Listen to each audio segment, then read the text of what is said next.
श्री परमात्मने नमः। यथार्थ गीता श्रीमद्भगवद गीता अथ अष्टादशो अध्याय।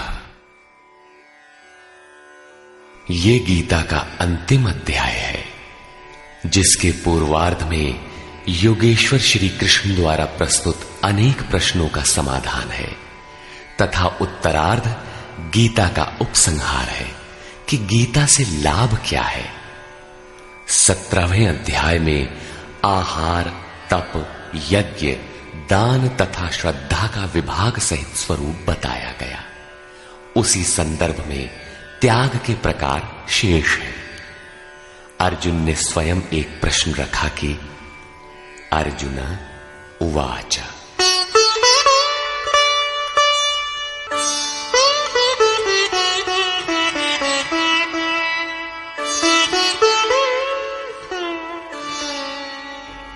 सन्न्यासस्य महाबाहो तत्त्वमिच्छामि वेदितुम् त्यागस्य च ऋषिकेश पृथक् केशिनिषूदन।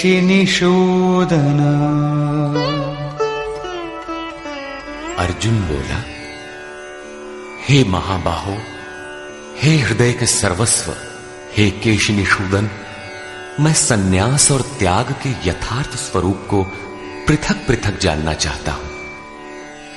पूर्ण त्याग सन्यास है, जहां संकल्प और संस्कारों का भी समापन है, और इससे पहले साधना की पूर्ति के लिए उत्तरोत्तर आसक्ति का त्याग ही त्याग है।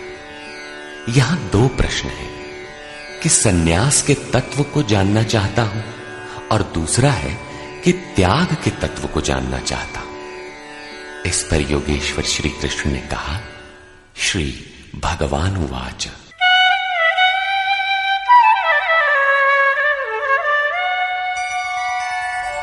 काम्यानां कर्मणां न्यासं सन्न्यासं कवयो विदुः सर्वकर्मफलत्यागं प्राहुस्त्यागं विचक्षणाः।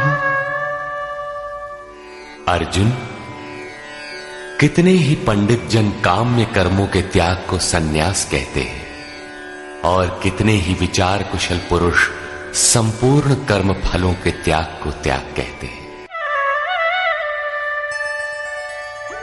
त्याज्यं दोषवदित्येके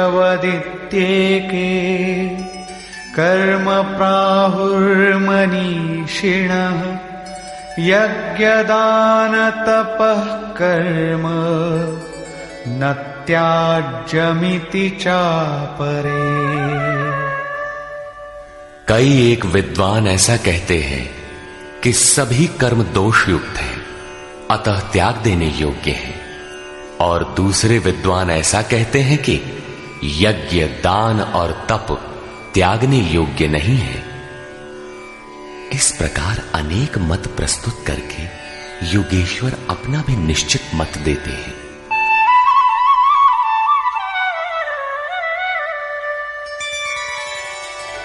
निश्चयं शृणु मे तत्र त्यागे भरतसत्तम त्यागो हि पुरुषो व्याघ्र त्रिविधः संप्रकीर्तितः। हे अर्जुन, उस त्याग के विषय में तू मेरे निश्चय को सुन। हे पुरुष श्रेष्ठ, वो त्याग 3 प्रकार का कहा गया है। यज्ञदान तपः कर्म न त्याज्यं कार्यमेव तत् यज्ञोदानं तपश्चैव पावनानि मनीषिणाम्। यज्ञ, दान और तप ये 3 प्रकार के कर्म त्यागने योग्य नहीं हैं। इन्हें तो करना ही चाहिए, क्योंकि यज्ञ, दान और तप तीनों ही पुरुषों को पवित्र करने वाले हैं। श्री कृष्ण ने 4 प्रचलित मतों का उल्लेख किया। पहला, काम्य कर्मों का त्याग। दूसरा, संपूर्ण कर्म फलों का त्याग। तीसरा, दोष युक्त होने के कारण सभी कर्मों का त्याग। और चौथा मत था, यज्ञ, दान और तप त्यागने योग्य नहीं है। उनमें से एक मत से अपनी सहमति प्रकट करते हुए कहा कि अर्जुन, मेरा भी यह निश्चित किया हुआ मत है कि यज्ञ, दान और तप रूप क्रिया त्यागने योग्य नहीं है। इससे सिद्ध है कि कृष्ण काल में भी कई मत प्रचलित थे, जिनमें एक यथार्थ था। उस काल में भी कई मत थे, आज भी है। महापुरुष जब दुनिया में आता है तो कई मतांतरों में से कल्याणकारी मत को निकालकर सामने खड़ा कर देता है। प्रत्येक महापुरुष ने यही किया है। श्री कृष्ण ने भी यही किया। उन्होंने कोई नया मार्ग नहीं बताया, बल्कि प्रचलित कई मतों के बीच सत्य को समर्थन देकर उसे स्पष्ट कर दिया।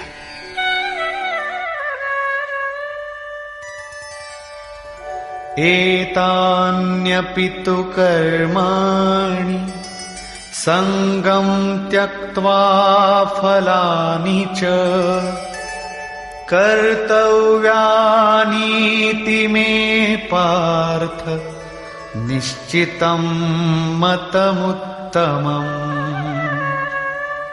योगेश्वर श्री कृष्ण बल देकर कहते हैं, पार्थ, यज्ञ, दान और तप रूप कर्म आसक्ति और फल को त्याग कर अवश्य करना चाहिए।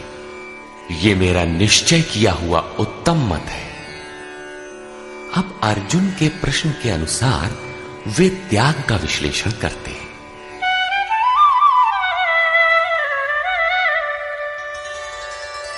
नियतस्य तु सन्न्यासः कर्मणो नोपपद्यते मोहात्तस्य परित्यागस् तामसः परिकीर्तितः। हे अर्जुन, नियत कर्म। श्री कृष्ण के शब्दों में नियत कर्म एक ही है, यज्ञ की प्रक्रिया। इस नियत शब्द को 8-10 बार योगेश्वर ने कहा। इस पर बार बार बल दिया कि कहीं साधक भटक कर दूसरा न करने लगे। इस शास्त्र विधि से निर्धारित कर्म का त्याग करना उचित नहीं। मोह से उसका त्याग करना तामस त्याग कहा गया है। सांसारिक विषय वस्तुओं की आसक्ति में फंसकर कार्यम कर्म अर्थात नियत कर्म एक दूसरे के पूरक है। इनका त्याग तामसी है। ऐसा पुरुष अधः गच्छति, कीट पतंग पर्यंत अधम योनियों में जाता है, क्योंकि उसने भजन की प्रवृत्तियों का त्याग कर दिया। अब राजस त्याग के विषय में बताते हैं। दुःखमित्येव यत्कर्म कायक्लेश भयात् त्यजेत् सकृत्वा राजसं त्यागम् नैव त्यागफलं लभेत्। कर्म को दुखमय समझकर शारीरिक क्लेश के भय से उसका त्याग करने वाला व्यक्ति राजस त्याग को करके भी त्याग के फल को प्राप्त नहीं होता। जिससे भजन पार न लगे और काय क्लेश भयात्, इस भय से कर्म को त्याग दे कि शरीर को कष्ट होगा, उस मनुष्य का त्याग राजसी है। उसे त्याग का फल परम शांति नहीं प्राप्त होती। तथा कार्यमित्येव यत्कर्म नियतं क्रियते अर्जुन संगम त्यक्त्वा फलं चैव सत्यागः सात्विको मतः। हे अर्जुन, करना कर्तव्य है ऐसा समझकर जो नियतम शास्त्र विधि से निर्धारित किया हुआ कर्म संग दोष और फल को त्याग कर किया जाता है, वही सात्विक त्याग है। अतः नियत कर्म करें और इसके सिवाय जो कुछ है उसका त्याग कर दें। ये नियत कर्म भी क्या करते ही रहेंगे या कभी इसका भी त्याग होगा? इस पर कहते हैं, अब अंतिम त्याग का रूप देखें।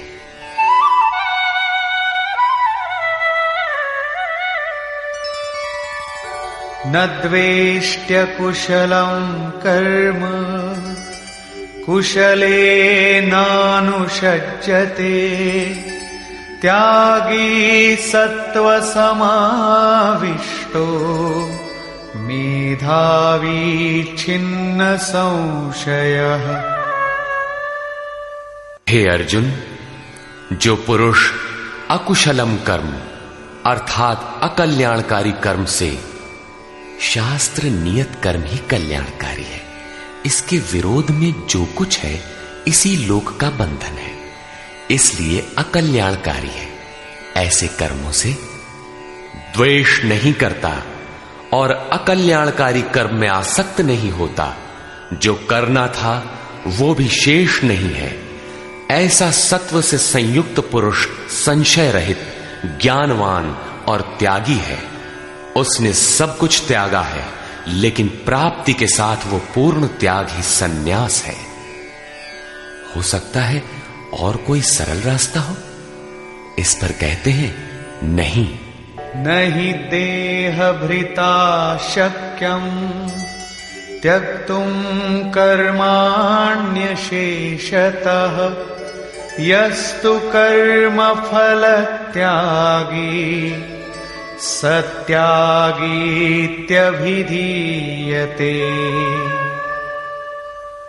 देहधारी पुरुषों के द्वारा अर्थात केवल शरीर ही नहीं जिसे आप देखते हैं, श्री कृष्ण के अनुसार प्रकृति से उत्पन्न सत रज तम तीनों गुण ही इस जीवात्मा को शरीरों में बांधते हैं। जब तक गुण जीवित हैं, तब तक वो जीवधारी है। किसी न किसी रूप में शरीर परिवर्तित होता रहेगा, देह के कारण जब तक जीवित है। देहधारी पुरुषों के द्वारा संपूर्णता से सब कर्मों का त्याग संभव नहीं है, इसलिए जो पुरुष कर्म के फल का त्यागी है वही त्यागी है, ऐसा कहा जाता है। अतः जब तक शरीर के कारण जीवित हैं, तब तक नियत कर्म करें और उनके फल का त्याग करें, बदले में किसी फल की कामना न करें। वैसे सकामी पुरुषों के कर्मों का फल भी होता है।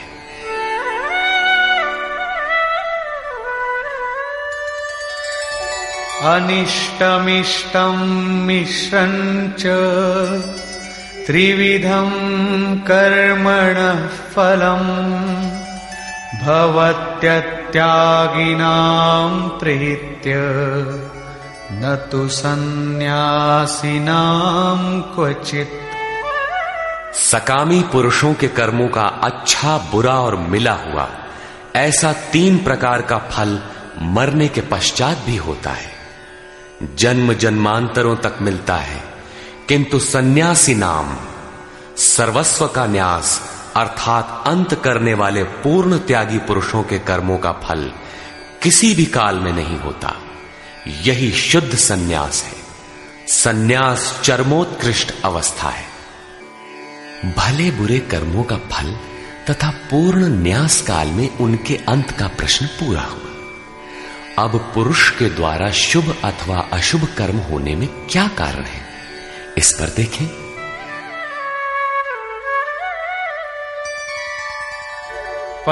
पंचैतानि महाबाहो कारणानि निबोध मे सांख्ये कृतान्ते प्रोक्तानि सिद्धये सर्वकर्मणाम्।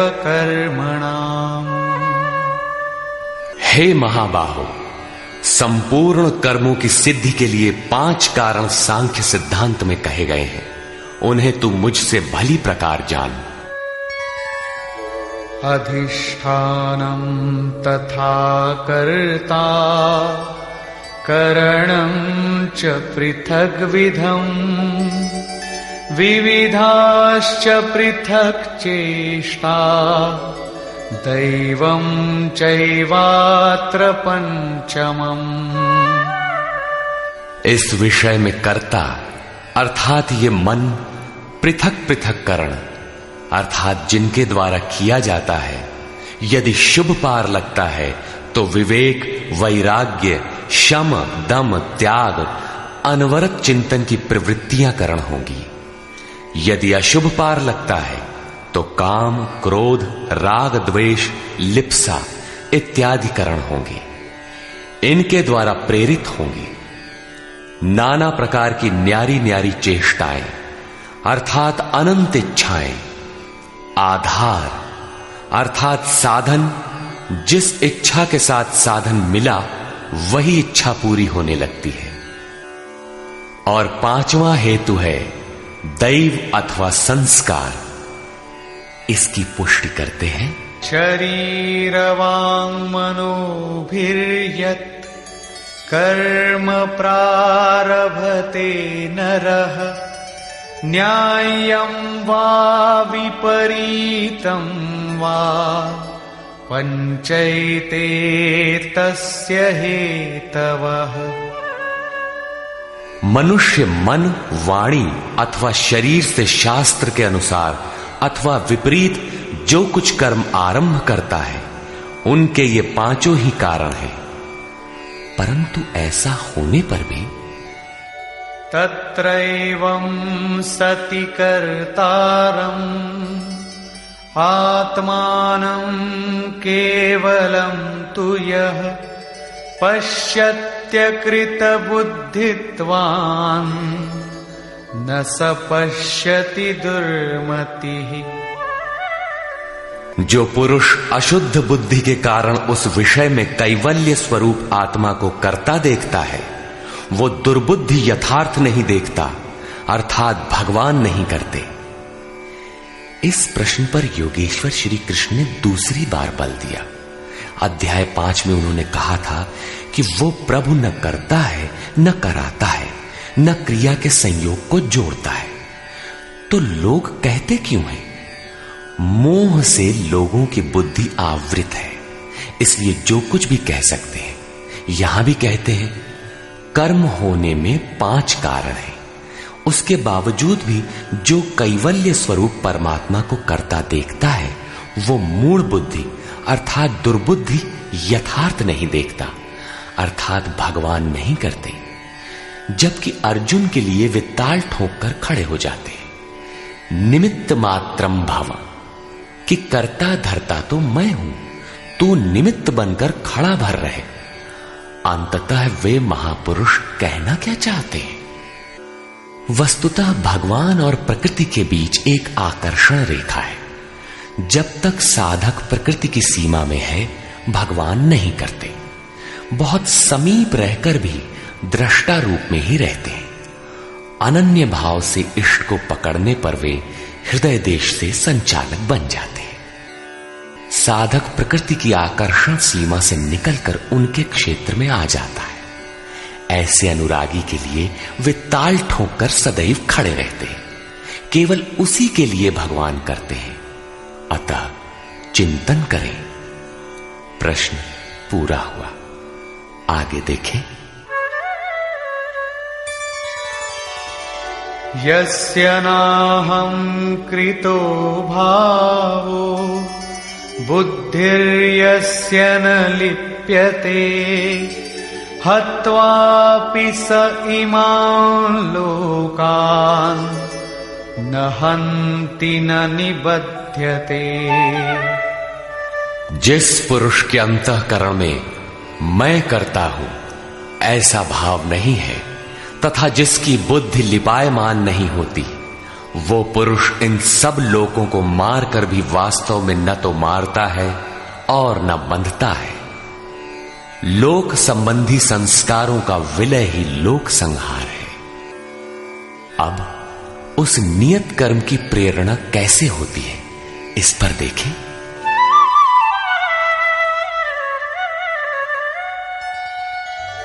ज्ञानम ज्ञेयं परिज्ञाता त्रिविधा कर्म चोदना करणं कर्म कर्तेति त्रिविधः कर्म संग्रहः।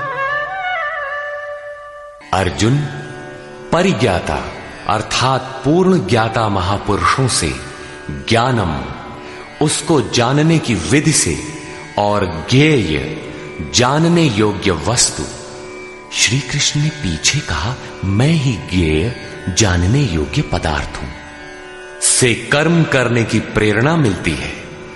पहले तो पूर्ण ज्ञाता कोई महापुरुष हो, उनके द्वारा उस ज्ञान को जानने की विधि प्राप्त हो, लक्ष्य ज्ञेय पर दृष्टि हो, तभी कर्म की प्रेरणा मिलती है।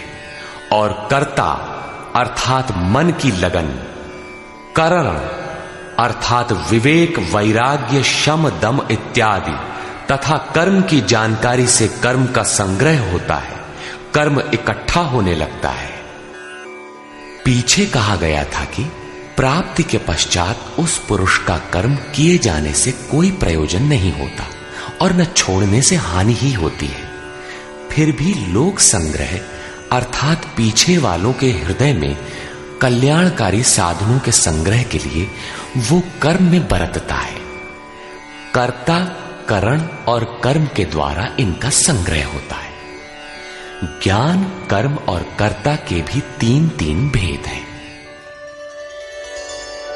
ज्ञानम कर्म च कर्ता च त्रिधैव गुणभेदतः प्रोच्यते गुणसंख्यानि यथावत् शृणुतान्यपि।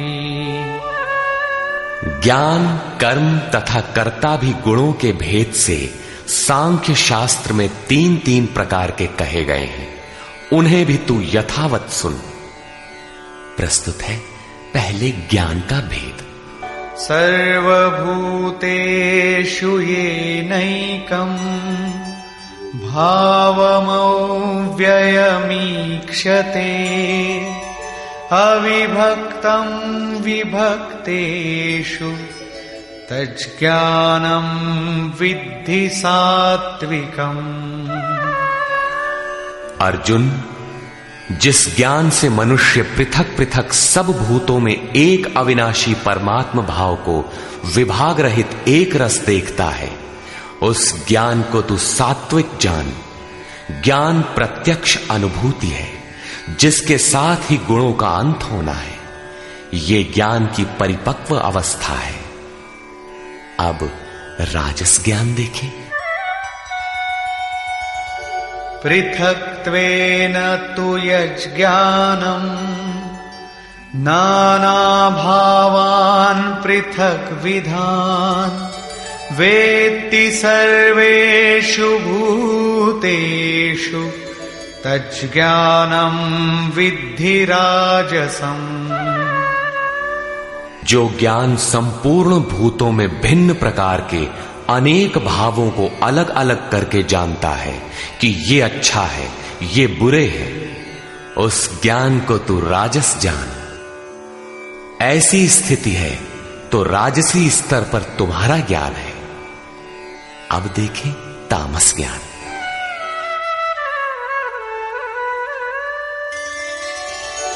यत्तु कृत्स्नवदेकस्मिन् कार्ये सक्तमहैतुकम्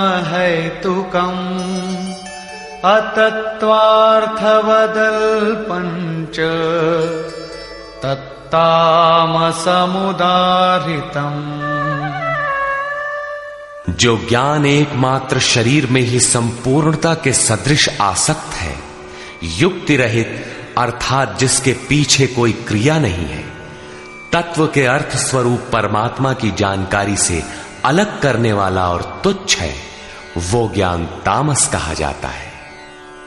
अब प्रस्तुत है कर्म के 3 भेद।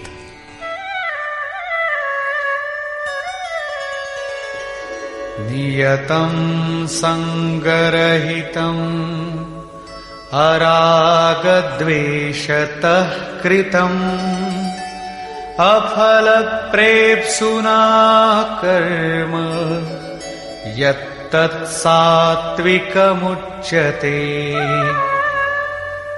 जो कर्म नियतम शास्त्र विधि से निर्धारित है, अन्य नहीं, संग दोष और फल को न चाहने वाले पुरुष द्वारा बिना राग द्वेष के किया जाता है, वो कर्म सात्विक कहा जाता है। नियत कर्म अर्थात आराधना चिंतन है, जो परम में प्रवेश दिलाता है।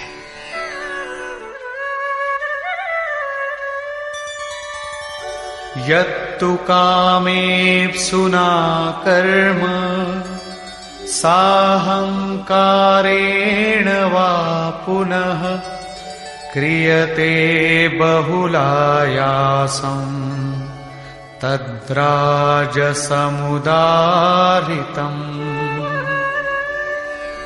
जो कर्म बहुत परिश्रम से युक्त है, फल को चाहने वाले और अहंकार युक्त पुरुष द्वारा किया जाता है, वो कर्म राजस कहा जाता है। ये पुरुष भी वही नियत कर्म करता है, किंतु अंतर मात्र इतना ही है कि फल की इच्छा और अहंकार से युक्त है, इसलिए उसके द्वारा होने वाले कर्म राजस है। अब देखें तामस।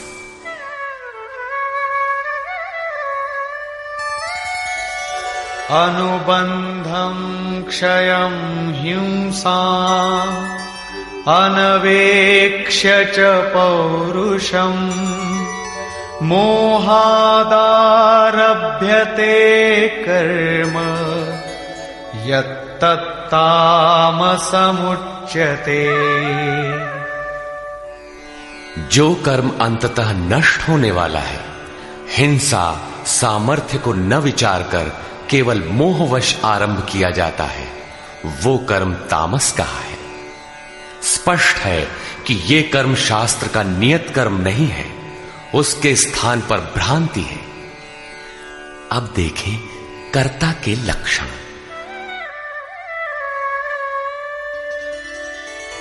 मुक्त संगो नहं वादी धृत्युत्साह समन्वितः सिद्ध्य सिद्ध्योर्निर्विकारः कर्ता सात्विक उच्यते। जो कर्ता संग दोष से रहित होकर अहंकार के वचन न बोलने वाला, धैर्य और उत्साह से युक्त होकर कार्य के सिद्ध होने और न होने में हर्ष शोक इत्यादि विकारों से सर्वथा रहित होकर कर्म में अर्थात अहिर्निश प्रवृत्त है, वो कर्ता सात्विक कहा जाता है। यही उत्तम साधक के लक्षण है। कर्म वही है, नियत कर्म।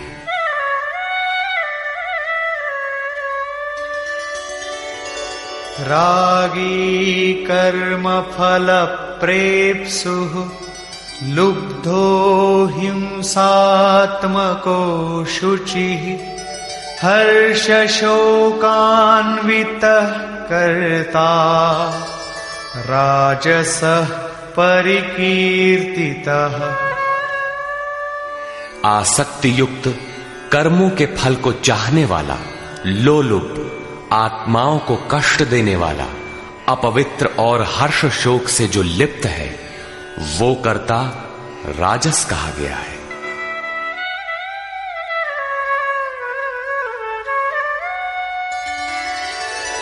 अयुक्तः प्राकृतः स्तब्धः शठो नैष्कृतिको लसः विषादी दीर्घसूत्री च कर्ता तामस उच्यते। जो चंचल चित्त वाला, असभ्य, घमंडी, धूर्त, दूसरे के कार्यों में बाधा पहुंचाने वाला, शोक करने के स्वभाव वाला, आलसी और दीर्घ सूत्री है कि फिर कर लेंगे, वो कर्ता तामस कहा जाता है। दीर्घ सूत्री कर्म को कल पर टालने वाला है, यद्यपि करने की इच्छा उसे भी रहती है। इस प्रकार कर्ता के लक्षण पूरे हुए। अब योगेश्वर श्री कृष्ण ने नवीन प्रश्न उठाया, बुद्धि, धारणा और सुख के लक्षण।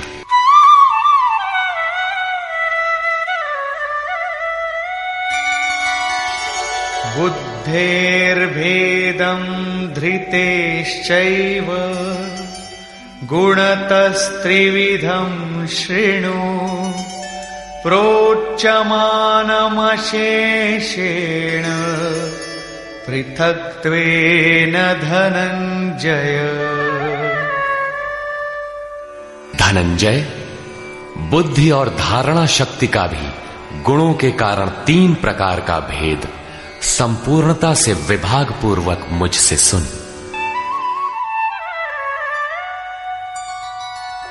प्रवृत्तिं च निवृत्तिं च कार्याकार्ये भयाभये बंधं मोक्षं च या वेत्ति बुद्धि सा पार्थ सात्विकी। पार्थ, प्रवृत्ति और निवृत्ति को, कर्तव्य और अकर्तव्य को, भय और अभय को तथा बंधन और मोक्ष को जो बुद्धि यथार्थ जानती है, वो बुद्धि सात्विकी है। अर्थात परमात्म पथ, आवागमन पथ दोनों की भली प्रकार जानकारी सात्विक बुद्धि है। यथा यया धर्ममधर्मं च कार्यं चाकार्यमेव च अयथावत् प्रजानाति बुद्धि सा पार्थ राजसी।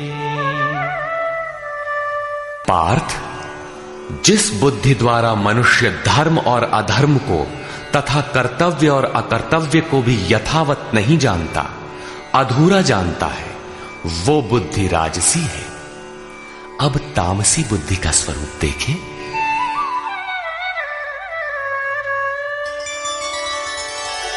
अधर्मं धर्ममिति या मन्यते तमसावृता सर्वार्थान् विपरीतांश्च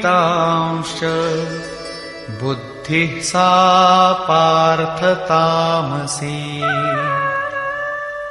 पार्थ, तमोगुण से ढकी हुई जो बुद्धि अधर्म को धर्म मानती है तथा संपूर्ण हितों को विपरीत ही देखती है, वो बुद्धि तामसी है। यहां श्लोक 30 से 32 तक बुद्धि के 3 भेद बताए गए।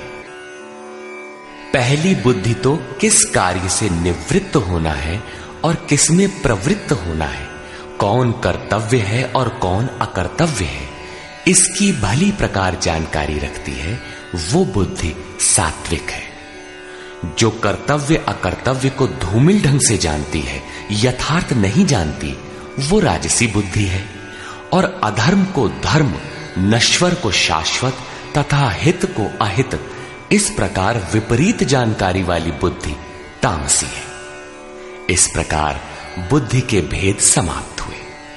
अब प्रस्तुत है दूसरा प्रश्न, धृति, धारणा के 3 भेद।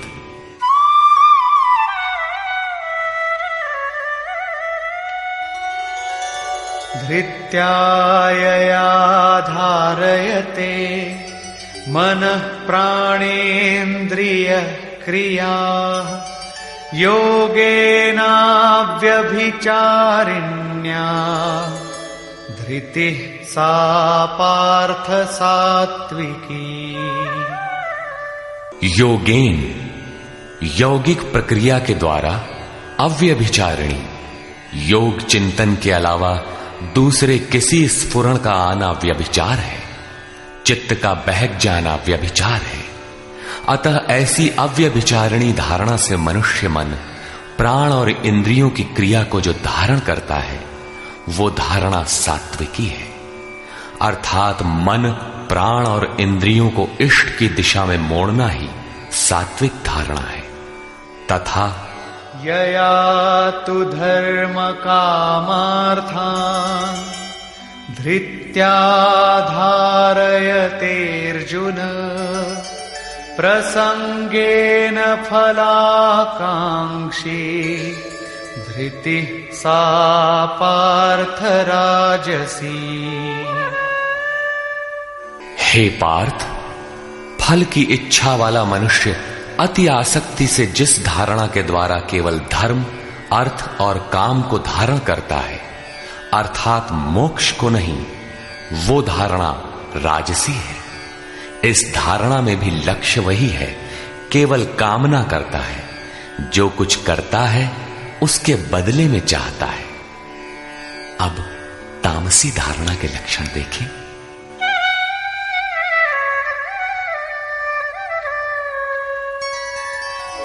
यया स्वप्नं भयं शोकं विषादं मदमेव च न विमुञ्चति दुर्मेधा धृतिः सा पार्थ तामसी। हे पार्थ, दुष्ट बुद्धि वाला मनुष्य जिस धारणा के द्वारा निद्रा, भय, चिंता, दुख और अभिमान को भी अर्थात नहीं छोड़ता, इन सबको धारण किए रहता है, वो धारणा तामसी है। ये प्रश्न पूरा हुआ। अगला प्रश्न है सुख।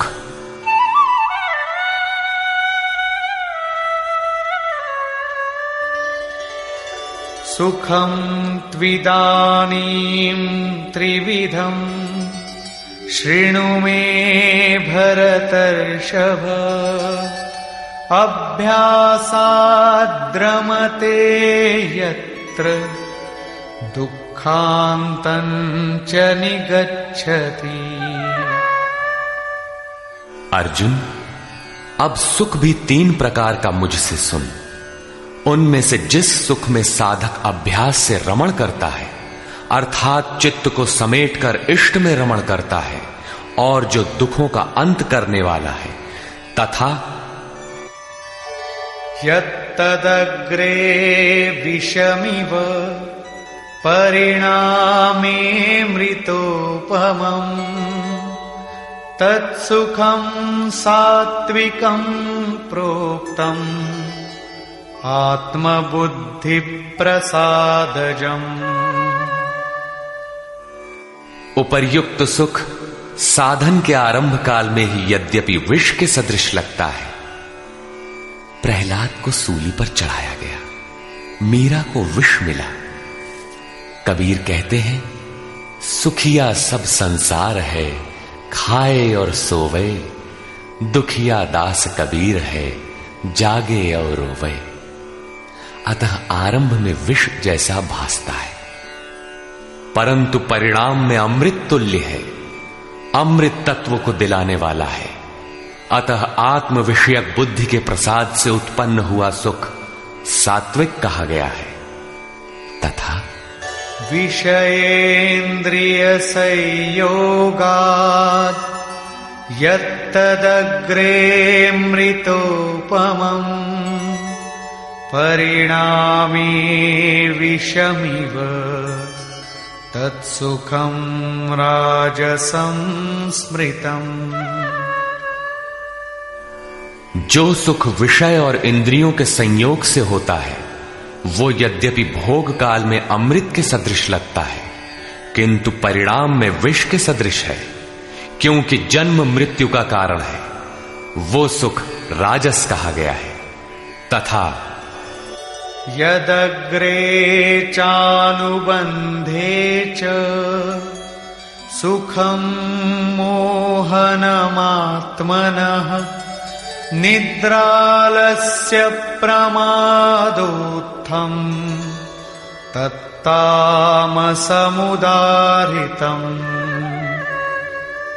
जो सुख भोग काल और परिणाम में भी आत्मा को मोह में डालने वाला है, निद्रा या निशा सर्वभूतानाम, जगत की निशा में अचेत रखने वाला है। आलस्य और व्यर्थ की चेष्टाओं से उत्पन्न वो सुख तामस कहा गया है। अब योगेश्वर श्री कृष्ण गुणों की पहुंच बताते हैं।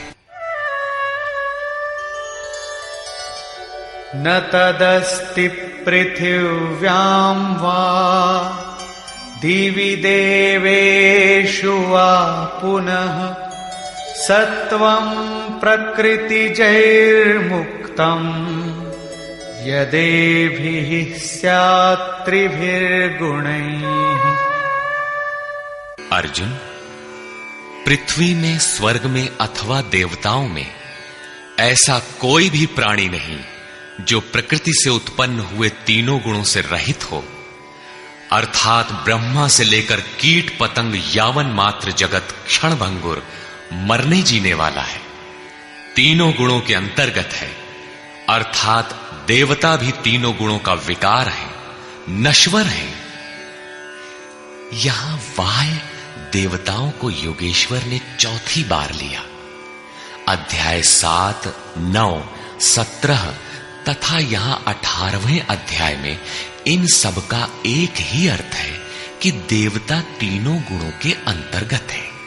जो इन्हें भजता है, नश्वर की पूजा करता है। भागवत में भी श्री ऋषभदेव जी के 9 योगीश्वर पुत्रों का प्रसिद्ध आख्यान है, जिसमें उपदेश देते हुए कहते हैं कि स्त्री पुरुष में प्रेम के लिए शंकर पार्वती की, आरोग्य के लिए अश्विनी कुमारों की, विजय के लिए इंद्र की तथा धन के लिए कुबेर की पूजा करें। इसी तरह विविध कामनाएं बताकर अंत में निर्णय देते हैं कि संपूर्ण कामनाओं की पूर्ति और मोक्ष के लिए तो एकमात्र नारायण की ही पूजा करनी चाहिए। तुलसी मूलहि सींचिए, फूलई फलई अघाई। अस्तु, सर्वव्यापक प्रभु का स्मरण करें, जिसकी पूर्ति के लिए सद्गुरु की शरण, निष्कपट भाव से प्रश्न और सेवा एकमात्र उपाय है। आसुरी और दैवी संपद अंतःकरण की 2 वृत्तियां हैं, जिसमें दैवी संपद परम देव परमात्मा का दिग्दर्शन कराती है, इसलिए दैवी कही जाती है। किंतु ये भी तीनों गुणों के ही अंतर्गत है। गुण शांत होने के पश्चात इनकी भी शांति हो जाती है। तत्पश्चात उस आत्म तृप्त योगी के लिए कोई भी कर्तव्य शेष नहीं रह जाता। अब प्रस्तुत है पीछे से आरंभ हुआ प्रश्न, वर्ण व्यवस्था। वर्ण जन्म प्रधान है अथवा कर्मों से पाई जाने वाली अंतःकरण की योग्यता का नाम है। इस पर देखें। ब्राह्मण क्षत्रिय विशां शूद्राणां च परन्तप कर्माणि प्रविभक्तानि स्वभाव प्रभवैर्गुणैः।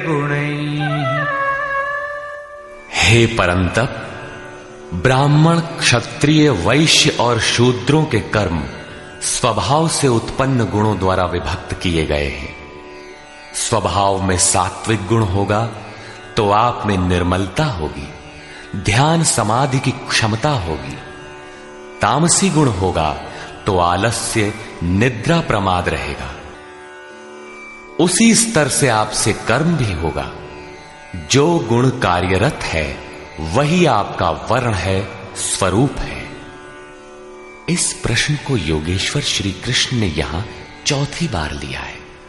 अध्याय 2 में इन 4 वर्णों में से एक क्षत्रिय का नाम लिया कि क्षत्रिय के लिए युद्ध से श्रेयतर कोई मार्ग नहीं है।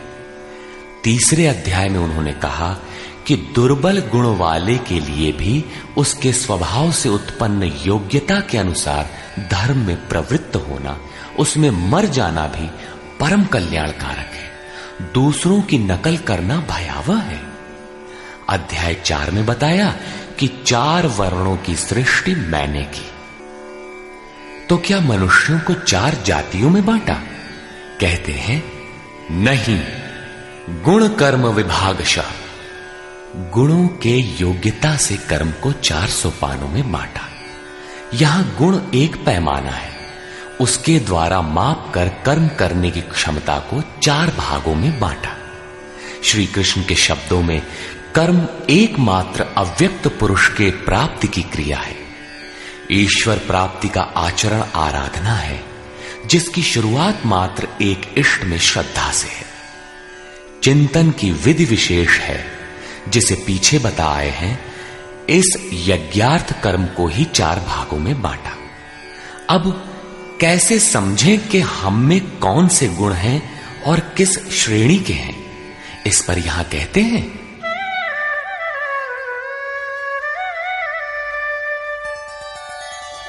शमोदमस्तपः शौचम् क्षान्तिरार्जवमेव च ज्ञानं विज्ञानमास्तिक्यम् ब्रह्म कर्म स्वभावजम्।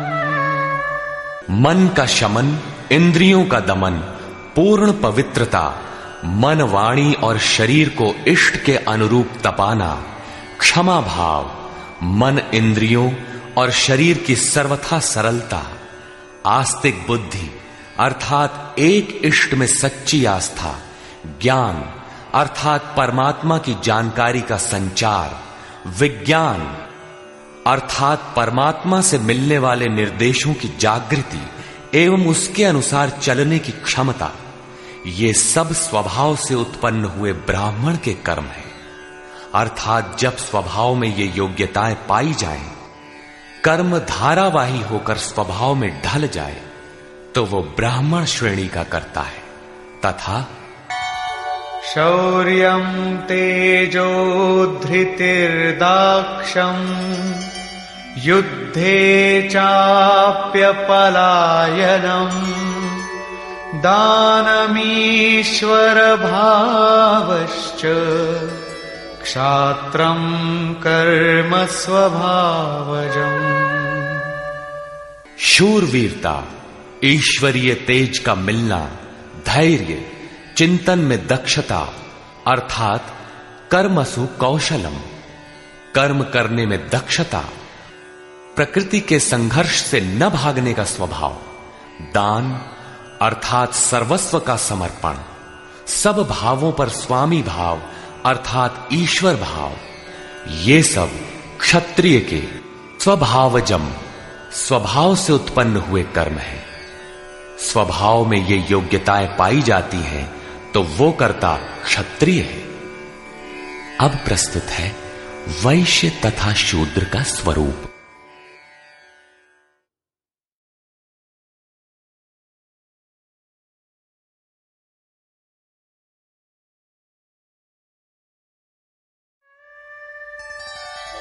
कृषिगौरक्ष्यवाणिज्यम् वैश्यकर्म स्वभावजम् परिचर्यात्मकं कर्म शूद्रस्यापि स्वभावजम्। कृषि, गोरक्षा और व्यवसाय वैश्य के स्वभाव जन्य कर्म है। गोपालन ही क्यों, भैंस को मार डालें, बकरी न रखें, ऐसा कुछ नहीं है। सुदूर वैदिक वाडहमय में गो शब्द अंतःकरण एवं इंद्रियों के लिए प्रचलित था। गोरक्षा का अर्थ है इंद्रियों की रक्षा। विवेक, वैराग्य, शम, दम के द्वारा इंद्रियां सुरक्षित होती हैं। काम, क्रोध, लोभ, मोह के द्वारा ये विभक्त हो जाती हैं, क्षीण हो जाती हैं। आत्मिक संपत्ति ही स्थिर संपत्ति है। ये अपना निज धन है, जो एक बार साथ हो जाने पर सदैव साथ देती है। प्रकृति के द्वंद्वों में से उनका शनैः शनैः संग्रह करना व्यवसाय है। विद्याधनम सर्वधन प्रधानम, इसे अर्जित करना वाणिज्य है।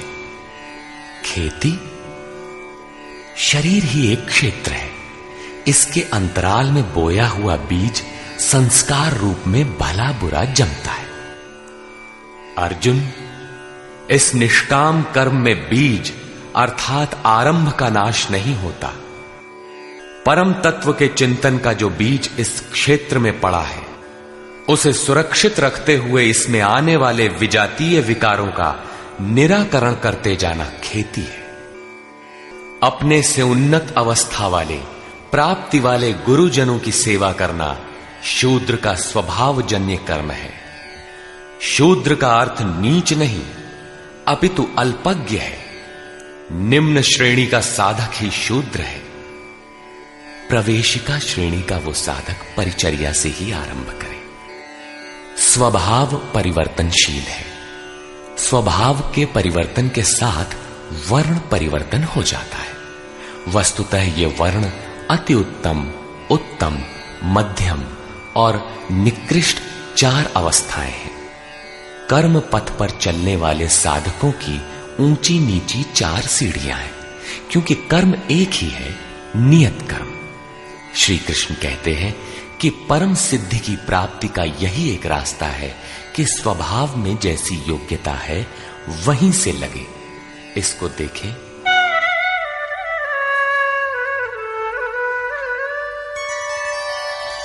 स्वे स्वे कर्मण्यभिरतः संसिद्धिं लभते नरः स्वकर्मनिरतः सिद्धिं यथा विन्दति तच्छृणु। अपने अपने स्वभाव में पाई जाने वाली योग्यता के अनुसार कर्म में लगा हुआ मनुष्य संसिद्धिम, भगवत प्राप्ति रूपी परम सिद्धि को प्राप्त होता है। पहले भी कहे आए हैं, इस कर्म को करके तू परम सिद्धि को प्राप्त होगा। कौन सा कर्म करके? अर्जुन, तू शास्त्र विधि से निर्धारित कर्म, यज्ञार्थ कर्म कर। अब स्वकर्म करने की क्षमता के अनुसार कर्म में लगा हुआ मनुष्य परम सिद्धि को किस प्रकार प्राप्त होता है, वो विधि तुम मुझसे सुन। ध्यान दे। यतः प्रवृत्तिर्भूतानां येन सर्वमिदं ततं स्वकर्मणा तमभ्यर्च सिद्धिं विन्दति मानवः। जिस परमात्मा से सब भूतों की उत्पत्ति हुई, जिससे ये संपूर्ण जगत व्याप्त है, उस परमेश्वर को स्वकर्मणा, अपने स्वभाव से उत्पन्न हुए कर्म के द्वारा अर्चन कर परम सिद्धि को प्राप्त होता है। अतः परमात्मा की भावना और परमात्मा का ही सर्वांगीण अर्चन और क्रमशः चलना आवश्यक है। जैसे कोई बड़ी कक्षा में बैठ जाए तो छोटी भी खो देगा और बड़ी तो मिलेगी ही नहीं। अतः इस कर्म पथ पर सोपानशः चलने का विधान है, जैसे अध्याय 18 के 6 श्लोक में। इसी पर पुनः बल देते हुए कहते हैं कि आप अल्पज्ञ ही क्यों ना हो, वहीं से आरंभ करें। वो विधि है परमात्मा के प्रति समर्पण।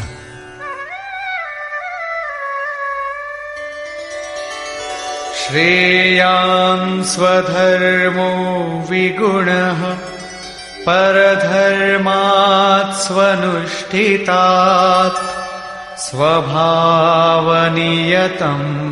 कर्म कुर्वन्नाप्नोति किल्बिषम्। अच्छी प्रकार अनुष्ठान किए हुए दूसरे के धर्म से गुण रहित भी स्वधर्म परम कल्याणकारक है।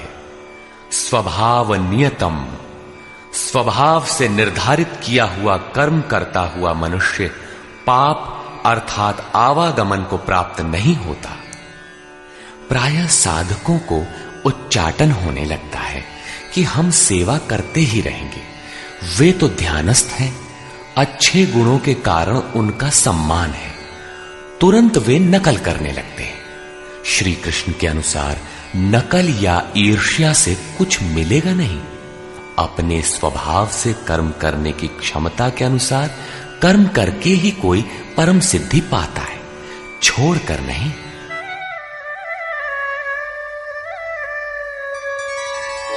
सहजं कर्म कौन्तेय सदोषमपि न त्यजेत् सर्वारम्भा हि दोषेण धूमेनाग्निरिवावृताः। कौन्तेय, दोष युक्त अल्पज्ञ अवस्था वाला है तो सिद्ध है कि अभी दोषों का बाहुल्य है। ऐसा दोष युक्त भी सहजम कर्म, स्वभाव से उत्पन्न सहज कर्म को नहीं त्यागना चाहिए, क्योंकि धुएं से अग्नि के सदृश सभी कर्म किसी न किसी दोष से आवृत्त हैं। ब्राह्मण श्रेणी ही सही, कर्म तो करना पड़ रहा है। स्थिति नहीं मिली तब तक दोष विद्यमान है, प्रकृति का आवरण विद्यमान है। दोषों का अंत वहां होगा जहां ब्राह्मण श्रेणी का कर्म भी ब्रह्म में प्रवेश के साथ विलय हो जाता है। उस प्राप्ति वाले का लक्षण क्या है जहां कर्मों से प्रयोजन नहीं रह जाता?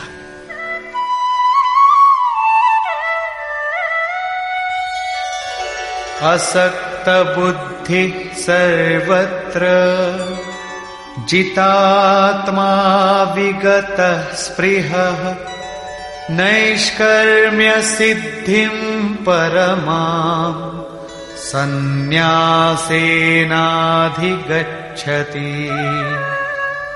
सर्वत्र आसक्ति से रहित बुद्धि वाला, स्पृहा से सर्वथा रहित, जीते हुए अंतःकरण वाला पुरुष सन्यासी नाम सर्वस्व के न्यास की अवस्था में परम नैष्कर्म्य की सिद्धि को प्राप्त होता है। यहां सन्यास और परम नैष्कर्म्य सिद्धि पर्याय है। यहां सांख्य योगी वहीं पहुंचता है जहां की निष्काम कर्मयोगी। ये उपलब्धि दोनों मार्गियों के लिए समान है। अब परम नैष्कर्म्य सिद्धि को प्राप्त हुआ पुरुष जैसे ब्रह्म को प्राप्त होता है, उसका संक्षेप में चित्रण करते हैं।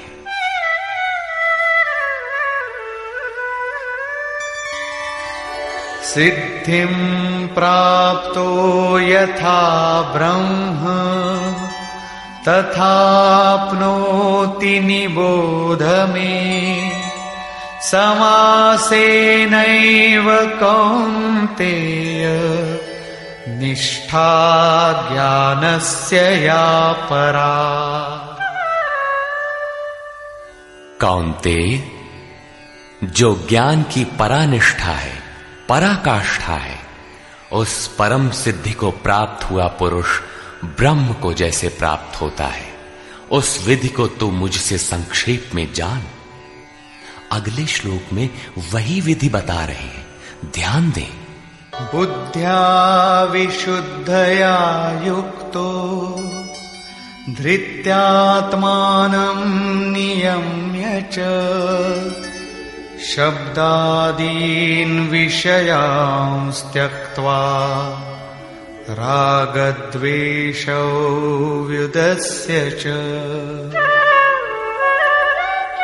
विविक्तसेवी लघ्वाशी यतवाक्कायमानसः ध्यानयोगपरो नित्यम् वैराग्यं समुपाश्रितः। अर्जुन, विशेष रूप से शुद्ध बुद्धि से युक्त एकांत और शुभ देश का सेवन करने वाला, साधना में जितना सहायक हो उतना ही आहार करने वाला, जीते हुए मन, वाणी और शरीर वाला, दृढ़ वैराग्य को भली प्रकार प्राप्त हुआ पुरुष, निरंतर ध्यान योग के परायण और ऐसी धारणा से युक्त, अर्थात इसी सब को धारण करने वाला, तथा अंतःकरण को वश में करके शब्दादिक विषयों को त्याग कर राग द्वेष को नष्ट करके तथा अहंकारं बलं दर्पं कामं क्रोधं परिग्रहं विमुच्य निर्ममः शान्तो ब्रह्मभूयाय कल्पते। अहंकार, बल, घमंड, काम, क्रोध, बाह्य वस्तुओं और आंतरिक चिंतनों का त्याग कर ममता रहित शांत अंतःकरण हुआ पुरुष पर ब्रह्म के साथ एक ही भाव होने के लिए योग्य होता है। आगे देखें।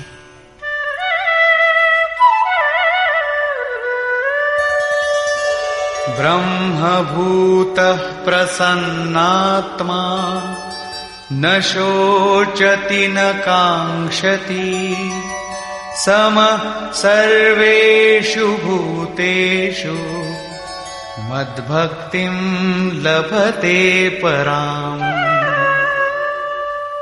ब्रह्म के साथ एक ही भाव होने की योग्यता वाला वो प्रसन्न चित्त पुरुष न तो किसी वस्तु के लिए शोक करता है और न किसी की आकांक्षा ही करता है। सब भूतों में समभाव हुआ वो भक्ति की पराकाष्ठा पर है। भक्ति अपना परिणाम देने की स्थिति में है जहां ब्रह्म में प्रवेश मिलता है। अब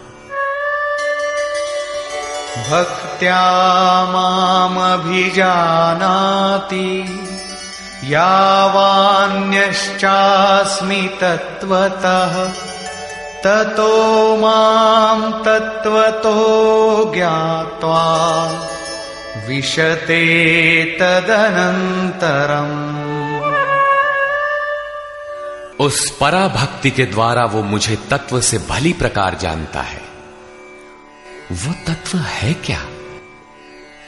मैं जो और जिस प्रभाव वाला हूं, अजर अमर शाश्वत जिन अलौकिक गुणधर्मों वाला हूं, उसे जानता है और मुझे तत्व से जानकर तत्काल ही मुझ में प्रवेश कर जाता है।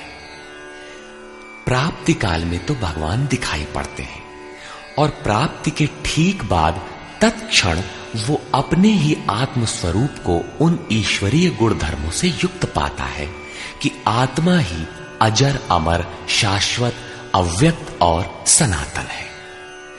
अहंकार, बल, दर्प, काम, क्रोध, मद, मोह इत्यादि प्रकृति में गिराने वाले विकार जब सर्वथा शांत हो जाते हैं और विवेक, वैराग्य, शम, दम, एकांत सेवन, ध्यान इत्यादि ब्रह्म में प्रवेश दिलाने वाली योग्यताएं जब पूर्णतया परिपक्व हो जाती हैं, उस समय वो ब्रह्म को जानने योग्य होता है। उस योग्यता का नाम ही पराभक्ति है। इसी योग्यता द्वारा वो तत्व को जानता है। तत्व है क्या? मुझे जानता है। भगवान जो है, जिन विभूतियों से युक्त है, उसे जानता है और मुझे जानकर तत्क्षण मुझ में ही स्थित हो जाता है। अर्थात ब्रह्म, तत्व, ईश्वर, परमात्मा और आत्मा एक दूसरे के पर्याय हैं। एक की जानकारी के साथ ही इन सब की जानकारी हो जाती है। यही परम सिद्धि, परम गति, परम धाम भी है। अतः गीता का दृढ़ निश्चय है कि सन्यास और निष्काम कर्मयोग दोनों ही परिस्थितियों में परम नैष्कर्म्य सिद्धि को पाने के लिए नियत कर्म अर्थात चिंतन अनिवार्य है। अब तक तो सन्यासी के लिए भजन चिंतन पर बल दिया और अब समर्पण कहकर उसी वार्ता को निष्काम कर्मयोगी के लिए भी कहते हैं।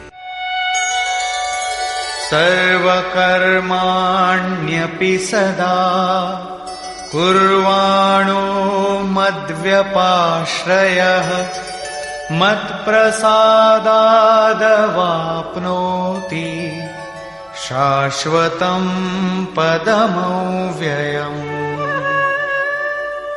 मुझ पर विशेष रूप से आश्रित हुआ पुरुष संपूर्ण कर्मों को सदा करता हुआ, लेश मात्र भी त्रुटि न रख कर करता हुआ, मेरे कृपा प्रसाद से शाश्वत अविनाशी परम पद को प्राप्त होता है।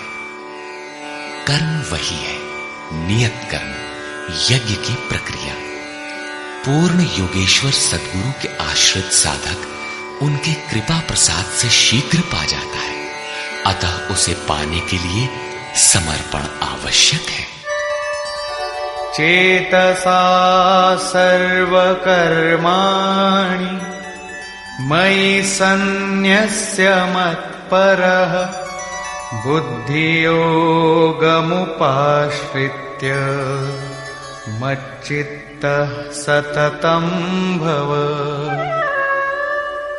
अतः अर्जुन, संपूर्ण कर्मों को अर्थात जितना कुछ तुझसे बन पड़ता है, मन से मुझे अर्पित करके अपने भरोसे नहीं बल्कि मुझे समर्पण करके मेरे परायण हुआ बुद्धि योग अर्थात योग की बुद्धि का अवलंबन करके निरंतर मुझ में चित्त को लगा। योग एक ही है जो सर्वथा दुखों का अंत करने वाला और परम तत्व परमात्मा में प्रवेश दिलाने वाला है। उसकी क्रिया भी एक ही है, यज्ञ की प्रक्रिया जो मन तथा इंद्रियों के संयम, श्वास प्रश्वास तथा ध्यान इत्यादि पर निर्भर है, जिसका परिणाम भी एक ही है, यान्ति ब्रह्म सनातनम। इसी पर आगे कहते हैं,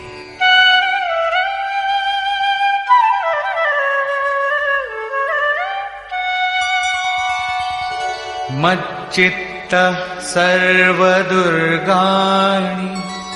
मत्प्रसादात् तरिष्यसि अथ चेत्त्वमहङ्कारात् न श्रोष्यसि विनङ्क्ष्यसि।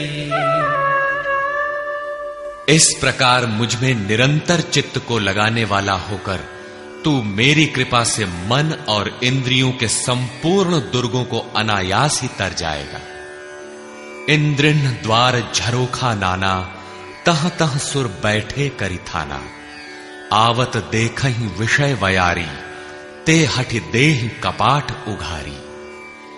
ये ही दुर्जय दुर्ग है, मेरी कृपा से तू इन बाधाओं का अतिक्रमण कर जाएगा।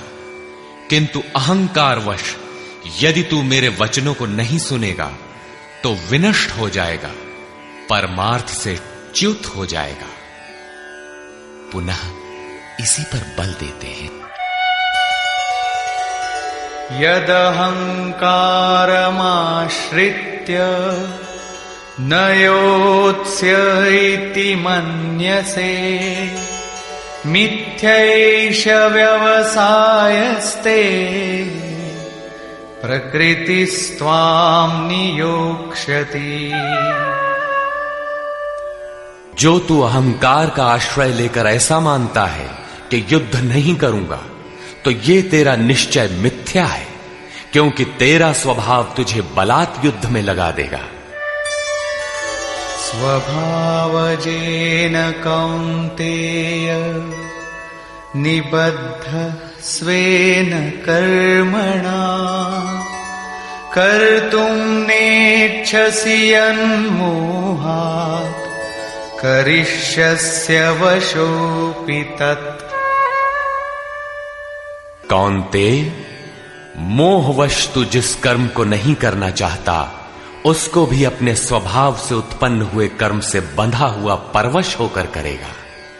प्रकृति के संघर्ष से न भागने का तुम्हारा क्षत्रिय श्रेणी का स्वभाव तुम्हें बरबस कर्म में लगाएगा।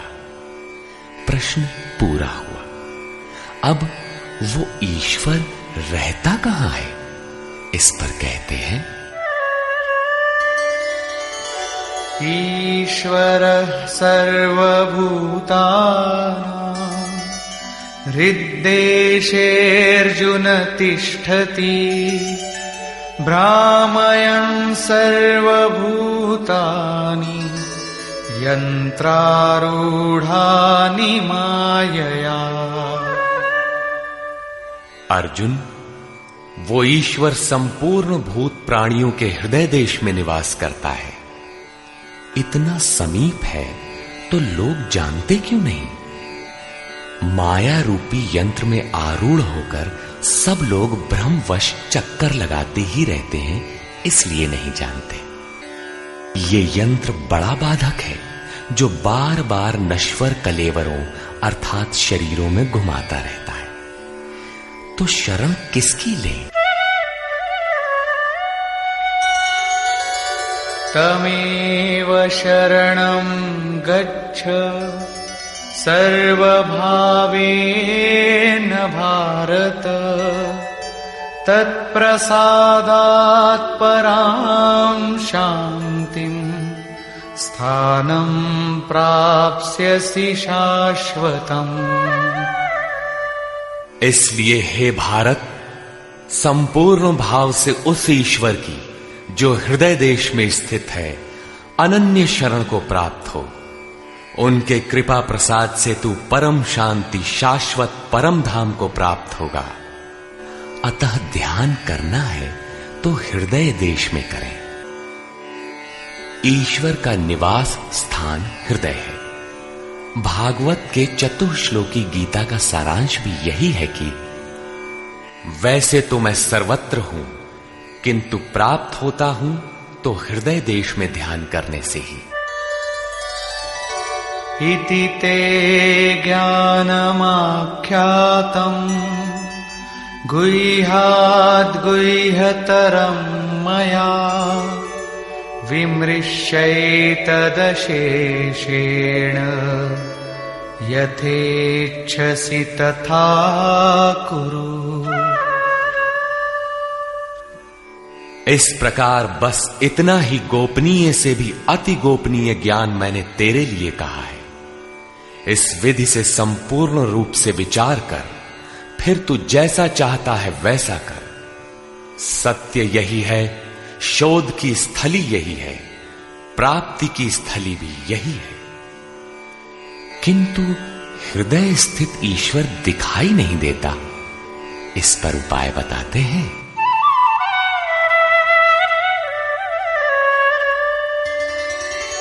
सर्वगुह्यतमं भूयः शृणु मे परमं वचः, इष्टोऽसि मे दृढमिति ततो वक्ष्यामि ते हितम्। अर्जुन, संपूर्ण गोपनीय से भी अति गोपनीय मेरे रहस्य युक्त वचन को तू फिर भी सुन। कहा है किंतु फिर सुन। साधक के लिए इष्ट सदैव खड़े रहते हैं। क्योंकि तू मेरा अतिशय प्रिय है, इसलिए ये परम हितकारक वचन मैं तेरे लिए फिर भी कहूंगा। वो है क्या?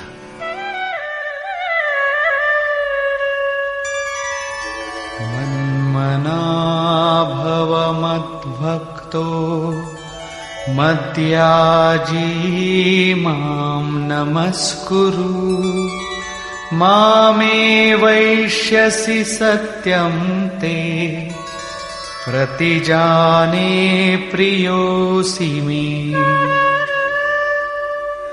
अर्जुन, तू मेरे में ही अनन्य मन वाला हो, मेरा अनन्य भक्त हो, मेरे प्रति श्रद्धा से पूर्ण हो, मेरे समर्पण में अश्रुपात होने लगे।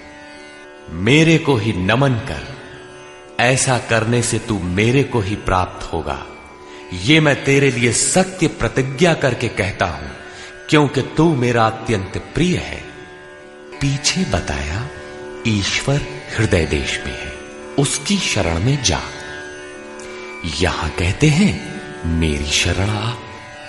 ये अति गोपनीय रहस्य युक्त वचन सुन कि मेरी शरण आओ। वास्तव में योगेश्वर श्री कृष्ण कहना क्या चाहते हैं? यही कि साधक के लिए सद्गुरु की शरण नितांत आवश्यक है। श्री कृष्ण एक पूर्ण योगेश्वर थे।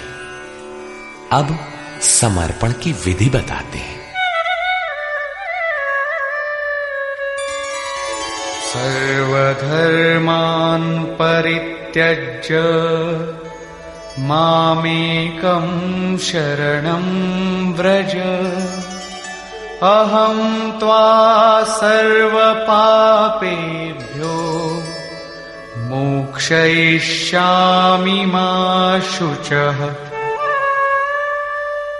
संपूर्ण धर्मों को त्याग कर, अर्थात मैं ब्राह्मण श्रेणी का करता हूं या शूद्र श्रेणी का, क्षत्रिय हूं अथवा वैश्य, इसके विचार को त्याग कर केवल एक मेरी अनन्य शरण को प्राप्त हो। मैं तुझे संपूर्ण पापों से मुक्त करा दूंगा। तू शोक मत कर। इन सब ब्राह्मण क्षत्रिय इत्यादि वर्णों का विचार न कर कि इस कर्म पथ में किस स्तर का हूं। जो अनन्य भाव से शरण हो जाता है, सिवाय इष्ट के अन्य किसी को नहीं देखता, उसके क्रमशः वर्ण परिवर्तन, उत्थान तथा पूर्ण पापों से निवृत्ति अर्थात मोक्ष की जिम्मेदारी वो इष्ट सद्गुरु स्वयं अपने हाथों में ले लेते हैं। प्रत्येक महापुरुष ने यही कहा। शास्त्र जब लिखने में आ जाता है तो लगता है कि यह सबके लिए है, किंतु है वस्तुतः श्रद्धावान के लिए ही। अर्जुन अधिकारी था, अतः उसे बल देकर कहा। अब योगेश्वर स्वयं निर्णय देते हैं कि इसके अधिकारी कौन है। इदन्ते न तपस्काय न भक्ताय कदाचन न चाशुश्रूषवे वाच्यम् न च मां योऽभ्यसूयति। अर्जुन, इस प्रकार तेरे हित के लिए कहे हुए इस गीता के उपदेश को किसी काल में भूल कर भी न तो तप रहित मनुष्य के प्रति कहना चाहिए, न भक्ति रहित के प्रति कहना चाहिए, न बिना सुनने की इच्छा वाले के प्रति कहना चाहिए। और जो मेरी निंदा करता है, ये दोष है, वो दोष है, इस प्रकार झूठी आलोचना करता है, उसके प्रति भी नहीं कहना चाहिए। महापुरुष ही तो थे जिनके समक्ष स्तुतिकर्ताओं के साथ साथ कतिपय निंदक भी रहे होंगे। इनसे तो नहीं कहना चाहिए, किंतु प्रश्न स्वाभाविक है कि कहा किससे जाए। इस पर देखें।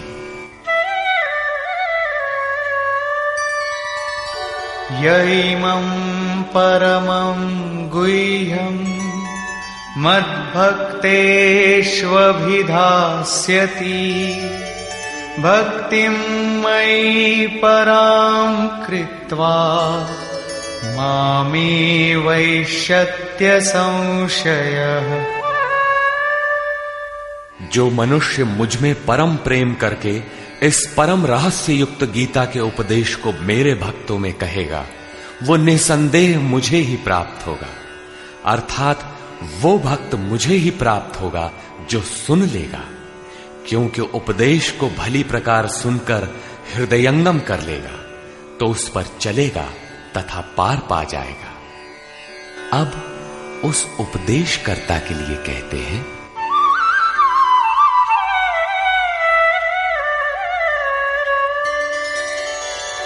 न च तस्मान् मनुष्येषु कश्चिन्मे प्रियकृत्तमः भविता न च मे तस्माद् अन्यः प्रियतरो भुवि।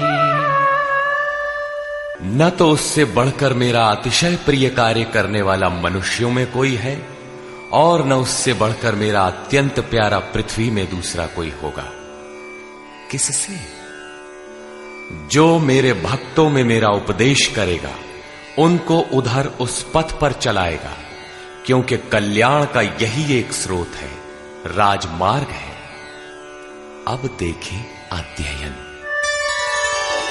अध्येष्यते च य इमम् धर्म्यं संवादमावयोः ज्ञानयज्ञेन तेनाहम् इष्टः स्यामिति मे मतिः। जो पुरुष इस धर्ममय हम दोनों के संवाद को अध्येष्यते भली प्रकार मनन करेगा, उसके द्वारा मैं ज्ञान यज्ञ से पूजित होऊंगा, अर्थात ऐसा यज्ञ जिसका परिणाम ज्ञान है, जिसका स्वरूप पीछे बताया गया है, जिसका तात्पर्य है साक्षात्कार के साथ मिलने वाली जानकारी। ऐसा मेरा निश्चित मत है।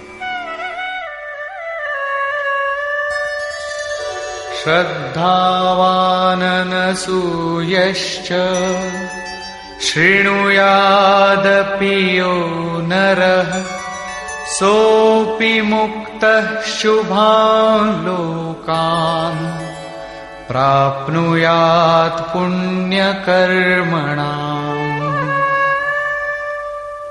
जो पुरुष श्रद्धा से युक्त और ईर्ष्या रहित होकर केवल सुनेगा, वो भी पापों से मुक्त हुआ उत्तम कर्म करने वालों के श्रेष्ठ लोकों को प्राप्त होगा। अर्थात करते हुए भी पार न लगे तो सुना भर करें। उत्तम लोक तब भी हैं क्योंकि वो चित्त में उन उपदेशों को ग्रहण तो करता है। यहां 67 से 71 तक 5 श्लोकों में भगवान श्री कृष्ण ने यह बताया कि गीता का उपदेश अनाधिकारियों को नहीं कहना चाहिए, किंतु जो श्रद्धावान हैं उनसे अवश्य कहना चाहिए। जो सुनेगा वो भक्त मुझे प्राप्त होगा, क्योंकि अति गोपनीय कथा को सुनकर पुरुष चलने लगता है। जो भक्तों में कहेगा उससे अधिक प्रिय कहने वाला मेरा कोई नहीं है।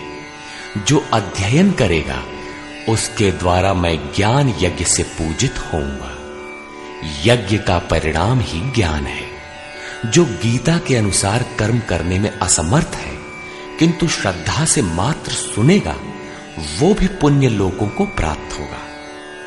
इस प्रकार भगवान श्री कृष्ण ने इसके कहने सुनने तथा अध्ययन का फल बताया। प्रश्न पूरा हुआ।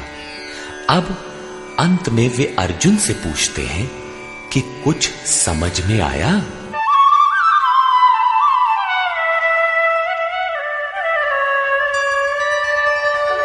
कच्चिदेतच्छ्रितं पार्थ त्वयैकाग्रेण चेतसा कच्चिदज्ञानसम्मोहः प्रनष्टस्ते धनञ्जय।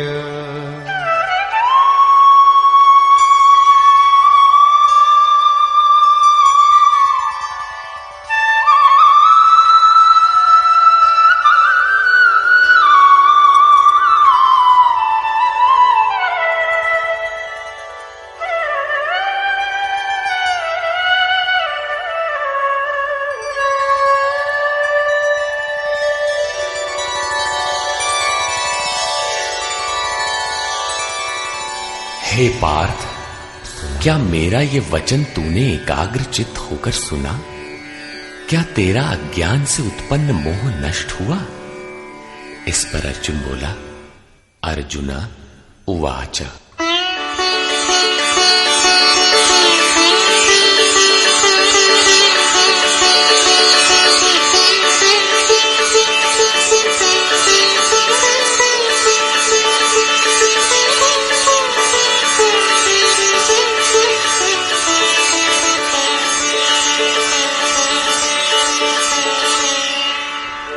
नष्टो मोहः स्मृतिर्लब्धा त्वत्प्रसादान्मयाच्युत स्थितोऽस्मि गतसन्देहः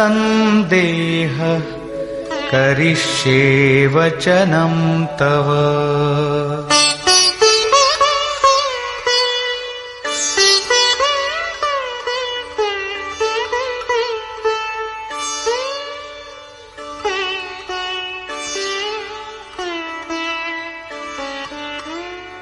च्युत अर्थात जो सत्य से कभी च्युत नहीं होते, आपकी कृपा से मेरा मोह नष्ट हो गया है, मुझे स्मृति प्राप्त हुई है, मुझे याद है, अब मैं संशय रहित हुआ स्थित हूं और आपकी आज्ञा का पालन करूंगा।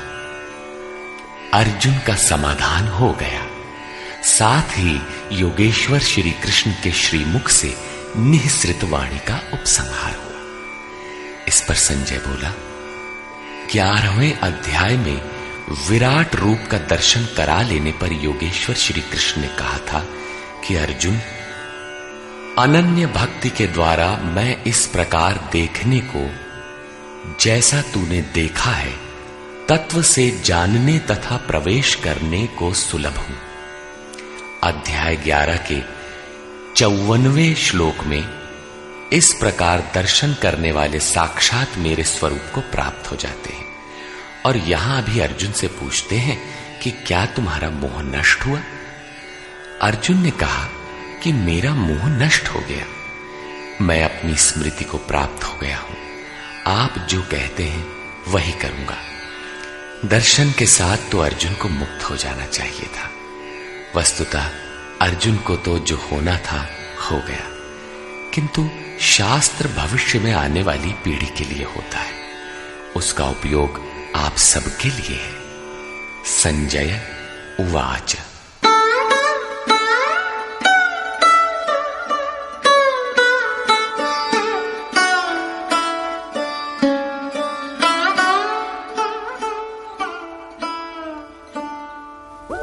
इत्यहं वासुदेवस्य पार्थस्य च महात्मनः संवादमिममश्रौषम् अद्भुतं रोमहर्षणम्।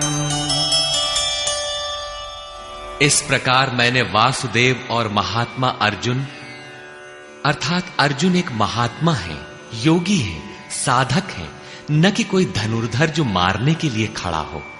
अतः महात्मा अर्जुन के इस विलक्षण और रोमांचकारी संवाद को सुना। आप में सुनने की क्षमता कैसे आई? आगे कहते हैं, व्यासप्रसादाच्छ्रितवान् एतद्गुह्यमहं परम् योगं योगेश्वरात् कृष्णात् साक्षात् कथयतः स्वयं। श्री व्यास जी की कृपा से, उनकी दी हुई दृष्टि से मैंने इस परम गोपनीय योग को साक्षात कहते हुए स्वयं योगेश्वर श्री कृष्ण से सुना है। संजय श्री कृष्ण को योगेश्वर मानता है। जो स्वयं योगी हो और दूसरों को भी योग प्रदान करने की क्षमता रखता हो, वो योगेश्वर है। राजन् संस्मृत्य संस्मृत्य संवादमिममद्भुतम् केशवार्जुनयोः पुण्यम् हृष्यामि च मुहुर्मुहुः।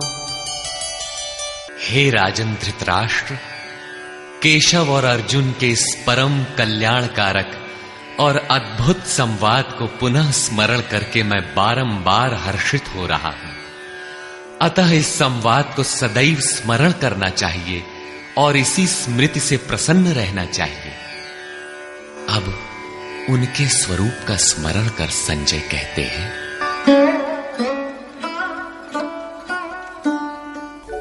तच्च संस्मृत्य संस्मृत्य रूपमत्यद्भुतं हरेः विस्मयो मे महान् राजन् हृष्यामि च पुनः पुनः। हे राजन, हरि के अर्थात जो शुभाशुभ सर्व का हरण कर स्वयं शेष रहते हैं, उन हरि के अति अद्भुत रूप को पुनः पुनः स्मरण करके मेरे चित्त में महान आश्चर्य होता है और मैं बारंबार हर्षित होता हूं। इष्ट का स्वरूप बार बार स्मरण करने की वस्तु है। अंत में संजय निर्णय देते हैं।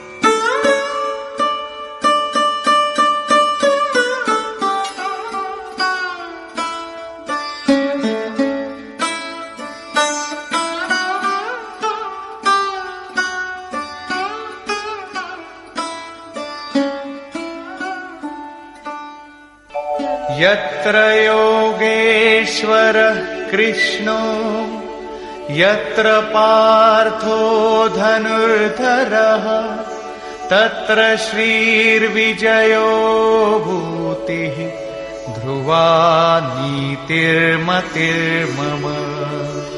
तत्र श्रीर्विजयो भूतिः ध्रुवा नीतिर्मतिर्मम।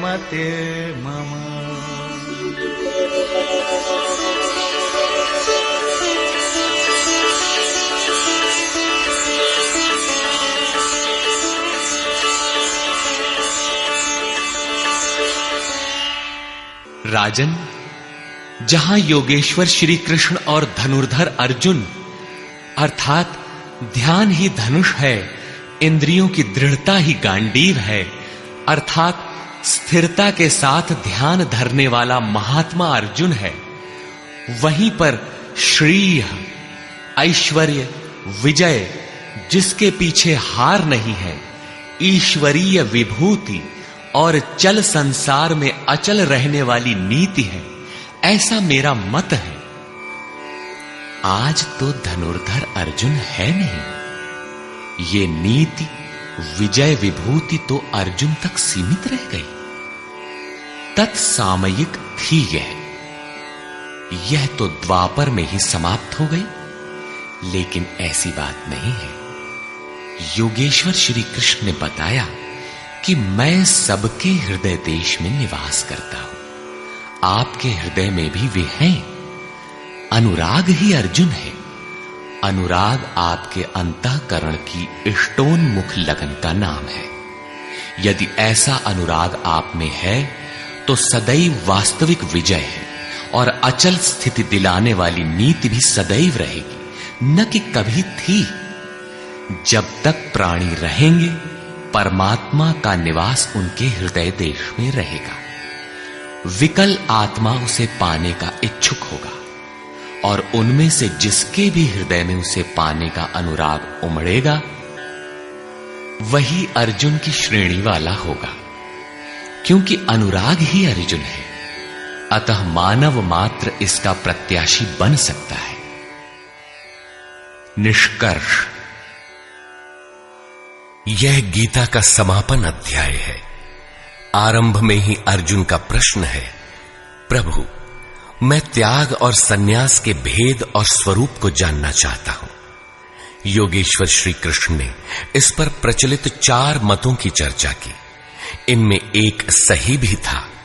इससे मिलता जुलता ही निर्णय योगेश्वर श्री कृष्ण ने दिया कि यज्ञ, दान और तप किसी काल में त्यागने योग्य नहीं है।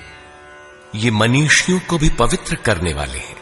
इन तीनों को रखते हुए इनके विरोधी विकारों का त्याग करना ही वास्तविक त्याग है। यह सात्विक त्याग है। फल की इच्छा के साथ त्याग राजस है। मोहवश नियत कर्म का ही त्याग करना तामस त्याग है। और सन्यास त्याग की ही चरमोत्कृष्ट अवस्था है। नियत कर्म और ध्यान जनित सुख सात्विक है। इंद्रियों और विषयों का भोग राजस है और तृप्तिदायक अन्न की उत्पत्ति से रहित दुखद सुख तामस है। मनुष्य मात्र के द्वारा शास्त्र के अनुकूल अथवा प्रतिकूल कार्य होने में 5 कारण हैं। कर्ता अर्थात मन, पृथक पृथक करण अर्थात जिनके द्वारा किया जाता है। शुभ पार लगता है तो विवेक, वैराग्य, शम, दम करण है।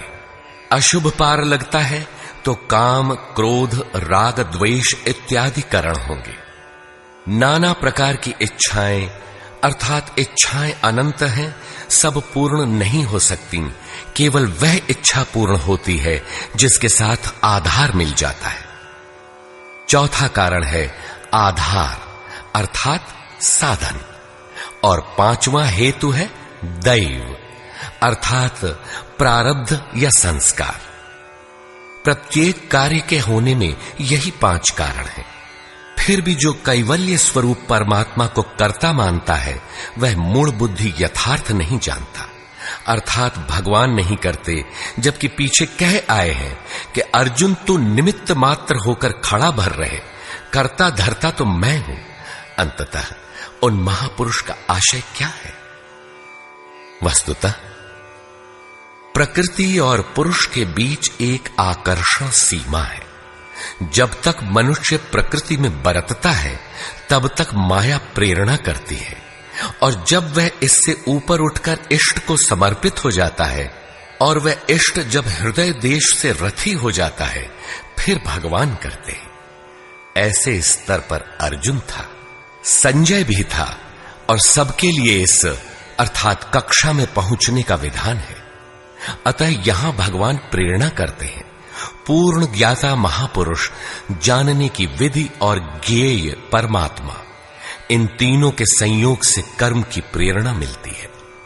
इसलिए किसी अनुभवी महापुरुष अर्थात सद्गुरु के सानिध्य में समझने का प्रयास करना चाहिए।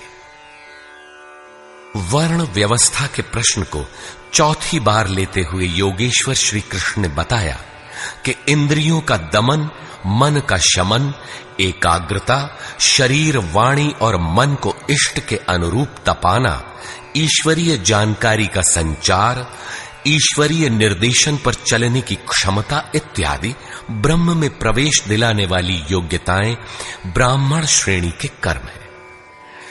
शौर्य, पीछे न हटने का स्वभाव, सब भावों पर स्वामी भाव, कर्म में प्रवृत्त होने की दक्षता क्षत्रिय श्रेणी का कर्म है।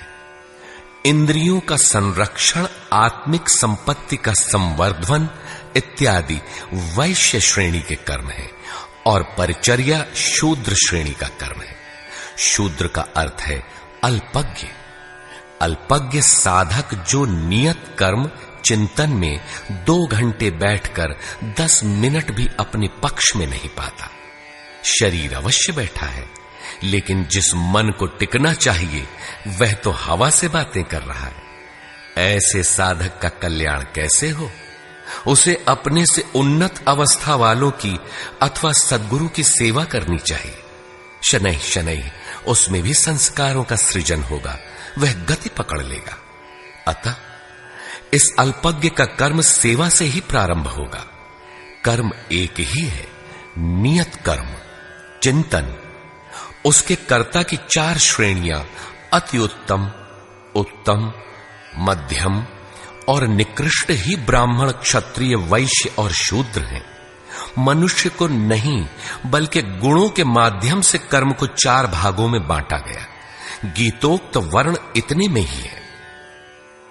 तत्व को स्पष्ट करते हुए उन्होंने कहा कि अर्जुन, उस परम सिद्धि की विधि बताऊंगा जो ज्ञान की परानिष्ठा है। विवेक, वैराग्य, शम, दम, धारावाही चिंतन और ध्यान की प्रवृत्ति इत्यादि ब्रह्म में प्रवेश दिला देने वाली सारी योग्यताएं जब परिपक्व हो जाती हैं और काम, क्रोध, मोह, राग, द्वेषादि प्रकृति में घसीट कर रखने वाली प्रवृत्तियां जब पूर्णतः शांत हो जाती हैं, उस समय वह व्यक्ति ब्रह्म को जानने योग्य होता है। उसी योग्यता का नाम पराभक्ति है। पराभक्ति के द्वारा ही वह तत्व को जानता है। तत्व है क्या? तो बताया, मैं जो हूं, जिन विभूतियों से युक्त हूं, उसको जानता है। अर्थात परमात्मा जो है अव्यक्त, शाश्वत, अपरिवर्तनशील, जिन अलौकिक गुण धर्मों वाला है, उसे जानता है, और जानकर वह तत्क्षण मुझ में स्थित हो जाता है। अतः तत्व है परम तत्व, न कि 5 या 25 तत्व। प्राप्ति के साथ आत्मा उसी स्वरूप में स्थित हो जाता है, उन्हीं गुण धर्मों से युक्त हो जाता है। ईश्वर का निवास बताते हुए योगेश्वर श्री कृष्ण ने कहा, अर्जुन, वह ईश्वर संपूर्ण भूतों के हृदय देश में निवास करता है, किंतु माया रूपी यंत्र में आरूढ़ होकर लोग भटक रहे हैं। इसलिए नहीं जानते। अतः अर्जुन, तू हृदय में स्थित उस ईश्वर की शरण जा। इससे भी गोपनीय एक रहस्य और है कि संपूर्ण धर्मों की चिंता छोड़कर तू मेरी शरण में आ, तू मुझे प्राप्त होगा। यह रहस्य अनाधिकारी से नहीं कहना चाहिए, जो भक्त नहीं है उससे नहीं कहना चाहिए, लेकिन जो भक्त है उससे अवश्य कहना चाहिए। उससे दुराव रखें तो उसका कल्याण कैसे होगा। अंत में योगेश्वर श्री कृष्ण ने पूछा, अर्जुन, मैंने जो कुछ कहा उसे तूने भली प्रकार सुना, समझा, तुम्हारा मोह नष्ट हुआ कि नहीं? अर्जुन ने कहा, भगवन, मेरा मोह नष्ट हो गया है। मैं अपनी स्मृति को प्राप्त हो गया हूं। आप जो कुछ कहते हैं वही सत्य है और अब मैं वही करूंगा। संजय, जिसने इन दोनों के संवाद को भली प्रकार सुना है, अपना निर्णय देता है कि श्री कृष्ण महायोगेश्वर और अर्जुन एक महात्मा है।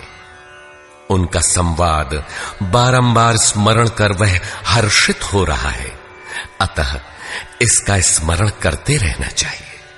उन हरि के रूप को याद करके भी वह बारंबार हर्षित होता है, अतः बारंबार स्वरूप का स्मरण करते रहना चाहिए। ध्यान करते रहना चाहिए। जहां योगेश्वर श्री कृष्ण हैं और जहां महात्मा अर्जुन हैं, वहीं श्री है। विजय, विभूति और ध्रुव नीति भी वही है। सृष्टि की नीतियां आज हैं तो कल बदलेंगी। ध्रुव तो एकमात्र परमात्मा है। उसमें प्रवेश दिलाने वाली नीति ध्रुव नीति भी वही है। यदि श्री कृष्ण और अर्जुन को द्वापर कालीन व्यक्ति विशेष मान लिया जाए, तब तो आज न अर्जुन है और न श्री कृष्ण। आपको न विजय मिलनी चाहिए और न विभूति, तब तो गीता आपके लिए व्यर्थ है। लेकिन नहीं, श्री कृष्ण एक योगी थे। अनुराग से पूरित हृदय वाला महात्मा ही अर्जुन है। ये सदैव रहते हैं और रहेंगे। श्री कृष्ण ने अपना परिचय देते हुए कहा कि मैं हूं तो अव्यक्त, लेकिन जिस भाव को प्राप्त हूं वह ईश्वर सबके हृदय देश में निवास करता है। वह सदैव है और रहेगा। सबको उसकी शरण जाना है। शरण जाने वाला ही महात्मा है, अनुरागी है, और अनुराग ही अर्जुन है। इसके लिए किसी स्थित प्रज्ञ महापुरुष की शरण जाना नितांत आवश्यक है, क्योंकि वही इसके प्रेरक हैं। इस अध्याय में सन्यास का स्वरूप स्पष्ट किया गया कि सर्वस्व का न्यास ही सन्यास है। केवल बाना धारण कर लेना सन्यास नहीं है, बल्कि इसके साथ एकांत का सेवन करते हुए नियत कर्म में अपनी शक्ति समझकर अथवा समर्पण के साथ सतत प्रयत्न अपरिहार्य है। प्राप्ति के साथ संपूर्ण कर्मों का त्याग ही सन्यास है, जो मोक्ष का पर्याय है। यही सन्यास की पराकाष्ठा है। अतः ओम तत्सदिति श्रीमद्भगवद्गीतासूपनिषत्सु ब्रह्म विद्यायाम योग शास्त्रे श्री कृष्ण अर्जुन संवादे संन्यास योगो नाम 18 अध्यायः। इस प्रकार स्वामी अड़गड़ानंद कृत श्रीमद्भगवद्गीता के भाष्य यथार्थ गीता का 18वां अध्याय पूर्ण होता है। हरि ओम तत्सत्।